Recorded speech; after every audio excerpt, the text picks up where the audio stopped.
This video is not sponsored.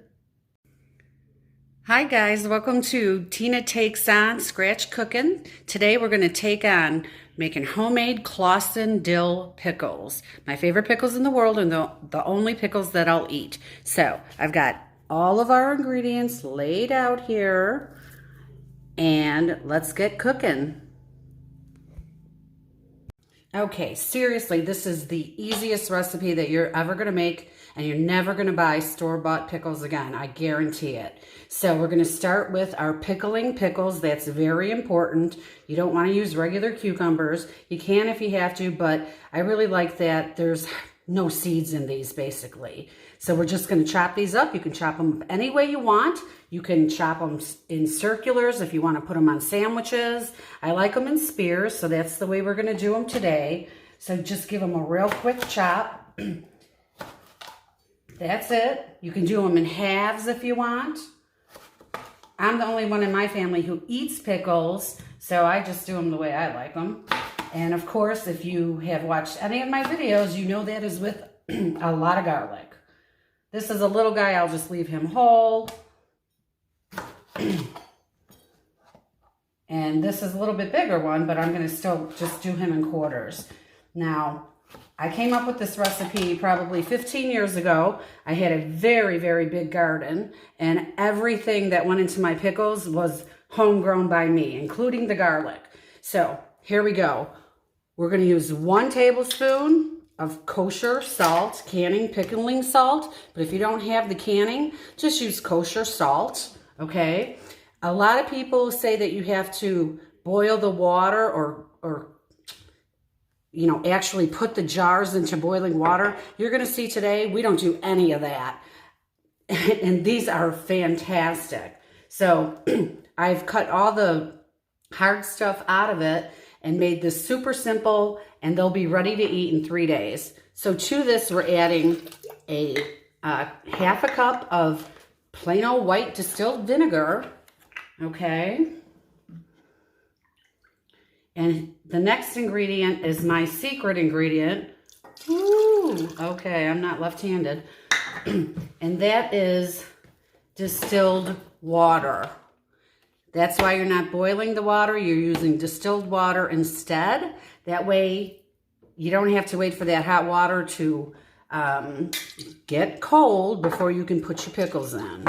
So we're going to go ahead and just take our garlic. I've smashed up some garlic here. And I put 2 or 3 cloves per jar because I like a lot of garlic. And then I put my onion in. Couple of slices of onion, and then this is dill that I grew in my garden. So we're going to go ahead and get these pickles in here, and I try to fit as many of them as I can in here. And if you can get in the summertime the actual dill flowers, put those in here as well. Those are wonderful. They give off a really nice flavor too. So I'm going to take this dill. This was in my freezer from my garden in the summer. That's why it's wet. Dill in your freezer will last years. So if you ever grow it, just bag it up, Ziploc it, and put that in your freezer. It will last forever. This is about 6 sprigs. All right. As easy as it gets. Okay. I'm going to put that in there. Got our onions, our garlic, our salt, and our vinegar in there. I can tell that this one's a little tighter, so I'm going to move 1 pickle over. There we go. Now, the most important thing is definitely the pickling seasoning.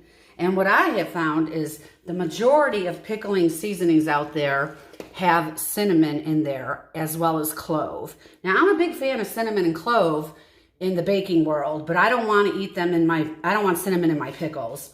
So I'm from Chicago, and we have a store called Caputo's, and that is the exclusive place that I purchase my pickling spice from because it does not have cinnamon or clove in it. So it does say on here that they're selling online, shopcaputos.com. If you can get their pickling spice, Whenever we go back to Chicago, I stock up on this stuff. And we only need 1 teaspoon of this. I do put a heaping teaspoon in there. And just looking at it, I can tell you what's in here. You've got coriander seed, you got mustard seed, you got bay and allspice, and then the occasional chili pepper, okay?